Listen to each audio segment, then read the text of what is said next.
Yeah, so Jesse, what are some of the biggest advantages of ductless mini split systems as compared to traditional HVAC systems, maybe with ducts?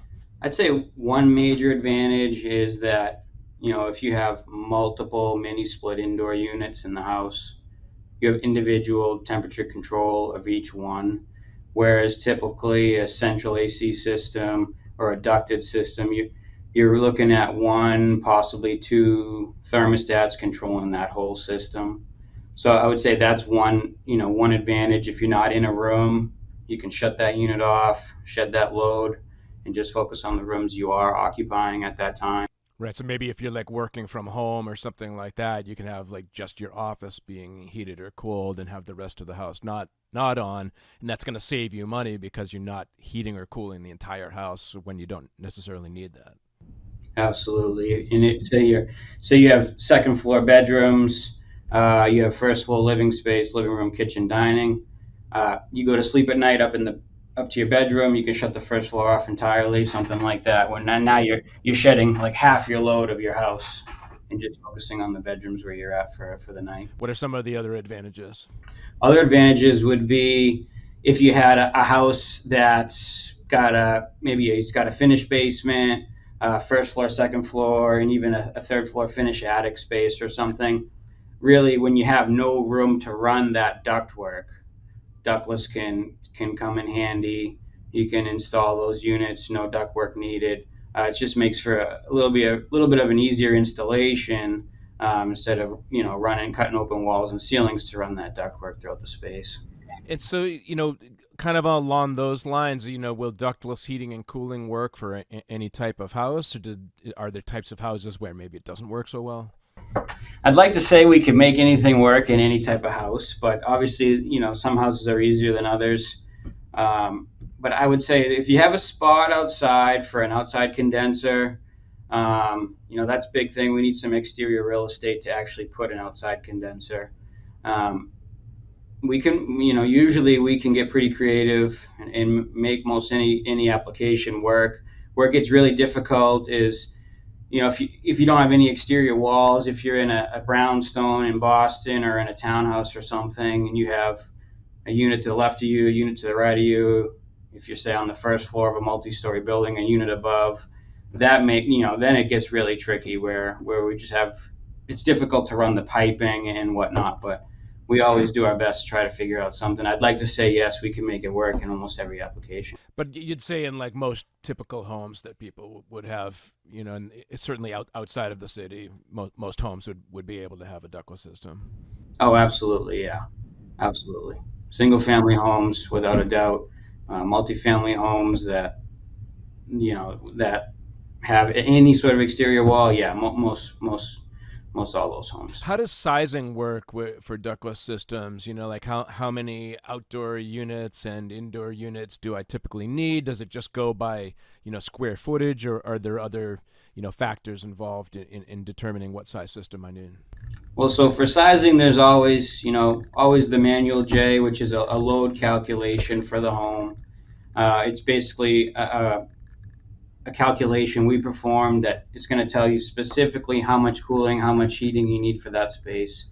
So that's always important. You have to look at the manual J to size your equipment. But with ductless, you have to take into account what space that individual ductless unit is serving.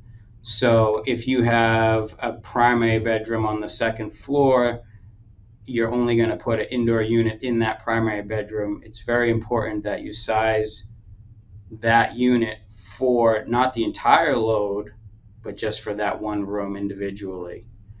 So, in how we kind of lay that out is, airflow. Can we get the air into that space that we're trying to condition with that ductless unit? If the answer is yes, the air is going to flow from where that head is on the wall or wherever it's located into that space we're trying to serve. Then that will we'll take that into our load calculation, that area, and we'll figure out what size head we need from there, what size indoor unit we need from there. What are some of the things that are in that J load calculation, that factor into it? Obviously, like the square footage and how open the room is. Like you said, if there's airflow, do things like windows and insulation, factor into that? Yeah, definitely. So square footage is big. Insulation values of the house. I'm always constantly asking, do you know the insulation values of your home? That it's important to have an accurate knowledge of what that might be. How much glass, doors and windows that are glass, that's going to make a big difference. Type of window it might be, single pane, double pane, all sorts of, what kind of floor is above, what kind of floor is below. Is it an unconditioned attic or a conditioned space above? So that all comes into account when you're taking that load calculation, that manual J. And then, beyond just heating and cooling, do ductless systems have any other, additional features that they offer, like maybe air filtration or dehumidification? Are there other things that are advantages of a ductless system? Yeah, so every ductless indoor unit has filters on it. So they're always going to be filtering air anytime they're moving air through the unit. And then most manufacturers, I don't know if 100% of the manufacturers offer this, but most manufacturers offer a mode it's called a dry mode, dehumidification mode. So you can have heating mode, cooling mode, fan only, just moving air through those filters, and then you would have a dry mode as well if you wanted to dehumidify the space, take out some moisture. The dehumidification mode kind of tries to dehumidify the air without necessarily heating or cooling it. Is that kind of the idea? Yeah, so the way we can dehumidify is actually to cool the air. So what the system will do is it will do its best to cool the air. So this is where it gets tricky, right? It's not a dedicated dehumidifier. So it's going to end up cooling that air a little bit by removing the moisture. That's how it removes the moisture from the air. It will do its best not to cool that air, keep that discharge air temperature as high as possible. But when you have a standalone dehumidifier or something like that, they have reheats in them to heat that air back up. So they make sure they are not going to make that space too cold while bringing that humidification level down. Ductless units do not have that reheat function. So they tend to make the space a little colder in dry mode, but not as cold as it would be if it was trying to maintain like a cooling temperature set point. Right. So you're not putting the temperature at 68 degrees or something like that, and really cooling the room down. It's going to do its best, like you said, to dehumidify it without cooling the air as much as it can. Exactly, but the whole way to dehumidify is to cool that air and wring some of that humidity out of it. So just the sheer nature of dehumidification, it ends up cooling it a little bit.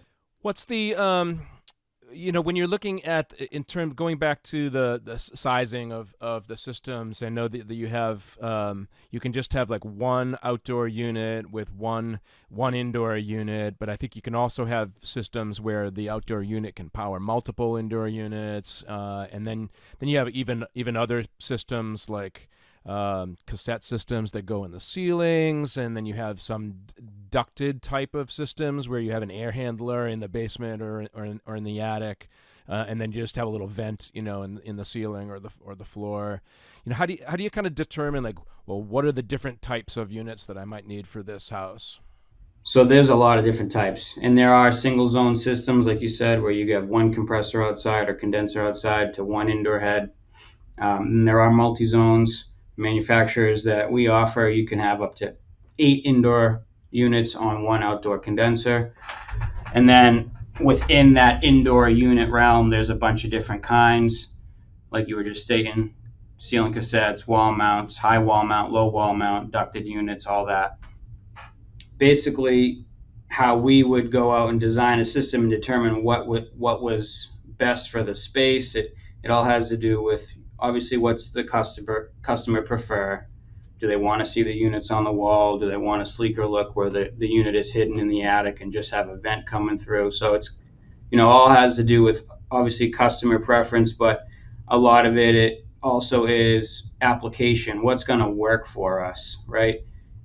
If there's no unfinished attic to run ductwork, it's going to be hard to do a ducted system on the second floor. So application and what the customer actually wants, those are the two considerations.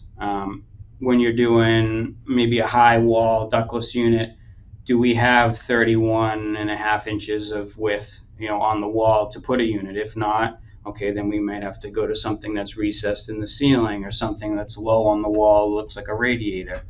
So what can possibly be done and what does the customer want are the two driving factors. Okay.